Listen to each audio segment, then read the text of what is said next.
बिस्मिल्लाहिर्रहमानिर्रहीम। मुअज़्ज़ज़ टीवी के मुअज़्ज़ज़ दोस्तों, अस्सलामु अलैकुम। उम्मीद करते हैं कि आप सब खैर व आफ़ियत से होंगे।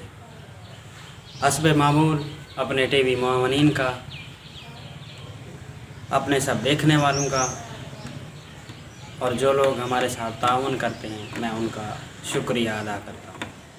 दोस्तों, कल की वीडियो प्रेजेंट इंडेफिनिट के लिए बनाई गई थी, जो कि एक डिटेल वीडियो थी। आज वही सिलसिला जारी रखते हुए आज वीडियो बना रहे हैं प्रेजेंट कंटिन्यूअस टेंस, फ़ेल हाल जारी। तो चलते हैं दोस्तों वीडियो की तरफ। कंटिन्यूअस टेंस, फ़ेल हाल जारी। निशानी उर्दू फ़िक्रे के आखिर में रहा है, रही है, रहे हैं। निशानी उसकी है रहा है, रही है, रहे हैं। उसके लिए जो वर्ब इस्तेमाल होती है वो फोर्थ फॉर्म ऑफ वर्ब इस्तेमाल की जाती है। फोर्थ फॉर्म ऑफ वर्ब, दूसरे अल्फाज में ING फॉर्म भी कह सकते हैं। उसके बाद दोस्तों, इसके लिए जो हेल्पिंग वर्ब इस्तेमाल किया जाता है वो इज़, एम, आर। अलहदा अलहदा सब्जेक्ट के लिए अलहदा अलहदा हेल्पिंग वर्ब इस्तेमाल किए जाते हैं। ही, शी, इट। इसके लिए जो इस्तेमाल किया जाता है वो है इज़।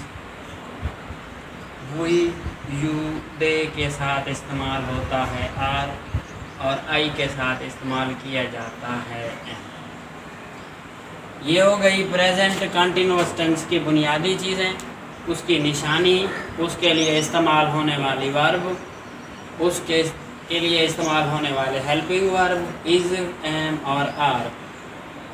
आगे बताया ही, शी, इट के साथ इज़ इस्तेमाल किया जाता है। वी, यू, दे के साथ आर इस्तेमाल किया जाता है, और आई के साथ एम इस्तेमाल किया जाता है। उसके बाद है जुमलों की बनावट। सादा जुमला, सबसे पहले सादा जुमला होता है। सादा जुमला के लिए सब्जेक्ट के बाद लिखते हैं हेल्पिंग वर्ब, हेल्पिंग वर्ब के बाद लिखते हैं फोर्थ वर्ब के बाद लिखते हैं ऑब्जेक्ट, फोर्थ वर्ब के बाद ऑब्जेक्ट। अब देखें, इधर से सादा जुमला लिखा हुआ है मेरे पास, अली इज़ ईटिंग मील। ये हमारे पास सब्जेक्ट हो गया, इज़ हेल्पिंग वर्ब हो गई, eating fourth form of verb, और आखिर में ऑब्जेक्ट हो गया। उसके बाद है मनफी जुमला। मनफी जुमला के लिए सब्जेक्ट के बाद हेल्पिंग वर्ब इस्तेमाल होती है। हेल्पिंग वर्ब के बाद नॉट इस्तेमाल किया जाता है। नॉट के बाद फोर्थ फॉर्म ऑफ वर्ब इस्तेमाल की जाती है। फोर्थ फॉर्म ऑफ वर्ब के बाद ऑब्जेक्ट इस्तेमाल किया जाता है। मनफी जुमले की बनावट एक दफ़ा फिर देख लेते हैं। Subject, helping verb, not, fourth form of verb और ऑब्जेक्ट। इधर से मनफी जुमला लिखा हुआ है, you are not drinking milk. You are not drinking milk, you subject और helping verb, not fourth form of verb, object. अगला जुमला है सवालिया जुमला। सवालिया जुमला के लिए हेल्पिंग वर्ब शुरू में ले आते हैं। Helping verb, subject, fourth form of verb, object. सवालिया जुमले की बनावट एक दफ़ा फिर देख लेते हैं। हेल्पिंग वर्ब, उसके बाद सब्जेक्ट इस्तेमाल किया जाता है, उसके बाद फोर्थ फॉर्म ऑफ वर्ब इस्तेमाल की जाती है, और आखिर में, सबसे आखिर में ऑब्जेक्ट इस्तेमाल किया जाता है। ये सवालिया जुमला लिखा हुआ है।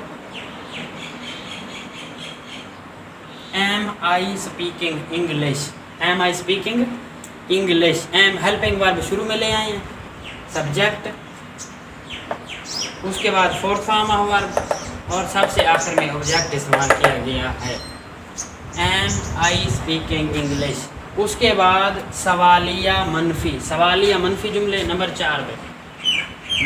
4 पे सवालिया मनफी जुमले। सवालिया मनफी जुमलों के लिए हेल्पिंग वर्ब शुरू में, सब्जेक्ट, इजाफा नाट का करेंगे, helping verb, subject, not, fourth form of verb और ऑब्जेक्ट। सवालिया मनफी फ़िक्रे की एक दफ़ा दोबारा बनावट सीख लेते हैं।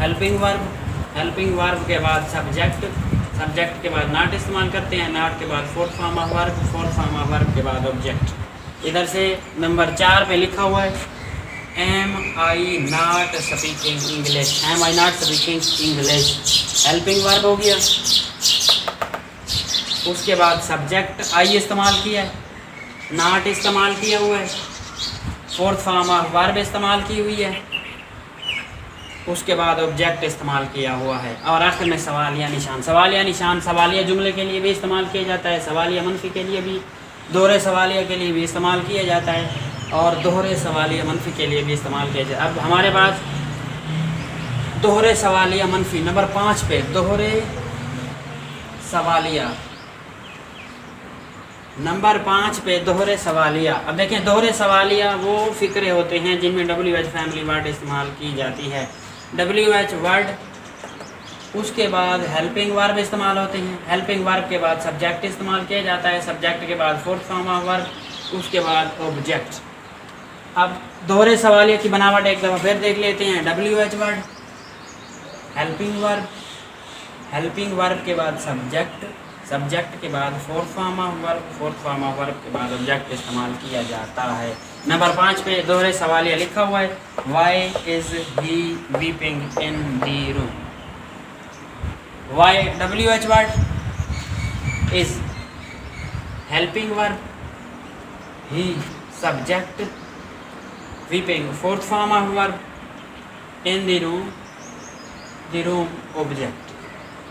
अब देखें, Why is he weeping in the room? Why is he weeping in the room? Why WH word family, उसके बाद helping verb, subject, fourth form of verb और object। सबसे आखिरी जुमला है दोहरे सवालिया मनफी। दोहरे सवालिया मनफी के लिए इस्तेमाल करते हैं सबसे पहले WH वर्ड, WH वर्ड के बाद हेल्पिंग वर्ब, हेल्पिंग वर्ब के बाद सब्जेक्ट, सब्जेक्ट के बाद नॉट के बाद फोर्थ फॉर्म ऑफ वर्ब, उसके बाद ऑब्जेक्ट। दोहरे सवालिया मनफी की बनावट एक दफ़ा फिर सीख लेते हैं। WH word, helping verb, subject, not, fourth form of verb, object. अब देखिए नंबर 6 पे, why is he not weeping in the room. WH word, उसके बाद हेल्पिंग वर्ब, उसके बाद सब्जेक्ट, सब्जेक्ट के बाद fourth form of verb, subject के बाद नॉट के बाद फोर्थ फॉर्म ऑफ वर्ब, उसके बाद ऑब्जेक्ट। ये फ़िक्रों की बनावट थी। ऊपर बुनियादी चीज़ें हैं जो टेंस में इस्तेमाल होती हैं, निशानी हो गई, fourth form of verb, helping verb हो गए, उसके बाद ये फ़िक्रों की बनावट है। 6 फ़िक्रे हैं, सादा जुमला, मनफी जुमला, सवालिया जुमला, मनफी, सवालिया मनफी, दोहरे सवालिया मनफी।